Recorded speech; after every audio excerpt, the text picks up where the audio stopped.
नमस्कार दोस्तों, मैं रविंद्र त्रिपाठी आप सबका अपने YouTube channel cinema with Ravindra Tripathi पर स्वागत करता हूं। दोस्तों, आज पिप्पा फिल्म के बारे में बात करूंगा। हालांकि फिल्म के बारे में एक वीडियो पहले कर चुका हूं, लेकिन आज की बातचीत फिल्म को लेकर के नहीं है, उससे संबंधित है और उसके एक विवाद से संबंधित है।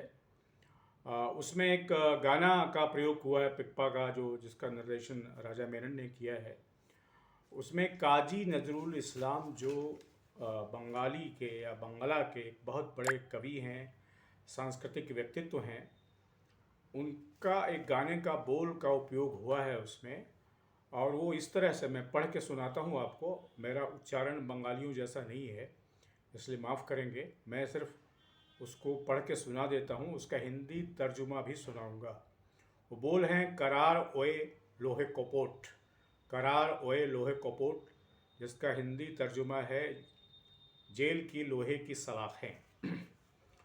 ये गाना जो है इस फिल्म में चूँकि इसलिए इस्तेमाल हुआ है कि ये फिल्म आप जानते हैं, मैं बता भी चुका हूँ कि ये बांग्लादेश का जो मुक्ति संग्राम का युद्ध था 1971 का, जिसकी वजह से भारत और पाकिस्तान के बीच में भी युद्ध हुआ था, उसको लेकर के है और उसकी पृष्ठभूमि में है।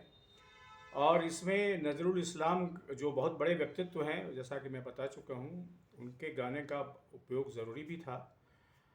और बोल को बदला नहीं गया है, लेकिन धुन को इसको बदल के पेश किया गया है पिप्पा में।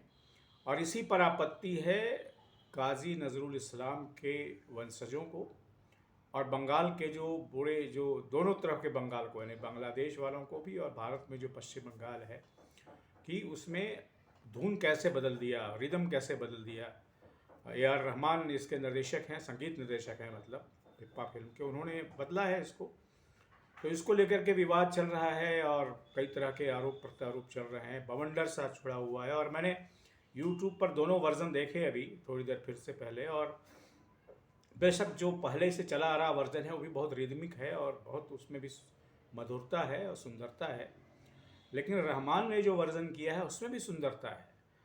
अब ये एक विवाद हो जाता है और ये विवाद एक हर तरह से, कई तरह से या विभिन्न प्रकार से अलग अलग समयों पर उठता रहता है कि अगर कोई बड़ा व्यक्तित्व है तो क्या उसको, उसके बोल को तो ठीक बदला ना जाए, लेकिन क्या उसके धुन को बदलने का अधिकार या नए ढंग में पेश करने का अधिकार नहीं है जो फिल्म मेकर हैं उनको, या जो म्यूजिक डायरेक्टर हैं उनको?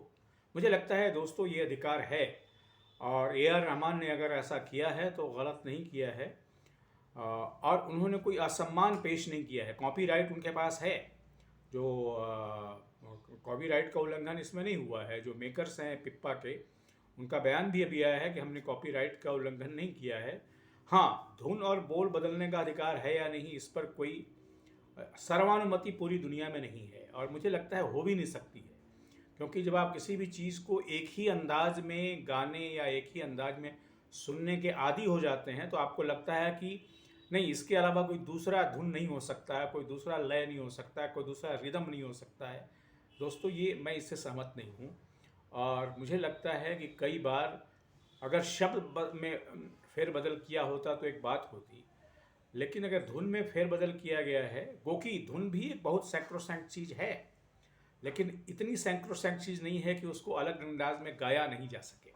तो दोस्तों, मुझे लगता है कि इस पर जो आपत्ति है, जो लोग आपत्ति कर रहे हैं, वो एस्थेटिकली मैं उनसे सहमत नहीं हूँ। डेमोक्रेटिक उनका राइट है, वो आरोप लगा सकते हैं, मतभेद हो सकता है, पर एक एस्थेटिक जजमेंट जो होता है, जो सौंदर्यपरक जजमेंट होता है, जो सौंदर्य मूलक जजमेंट होता है, उसमें उनकी कोई गलती नहीं है, ऐसा मेरा मानना है। दोस्तों, आज के वीडियो में इतना ही। आपसे निवेदन है कि मेरे इस यूट्यूब चैनल को सब्सक्राइब करें, लाइक करें और इस पर अपने कमेंट भी लिखें। अगर मेरी इस राय पर भी आपको आपत्ति है तो आप भी इस पर ज़रूर लिखिए कि आप मुझसे सहमत हैं या नहीं सहमत हैं, या क्या आप जो बवाल हो रहा है उससे सहमत हैं। Thank you very much.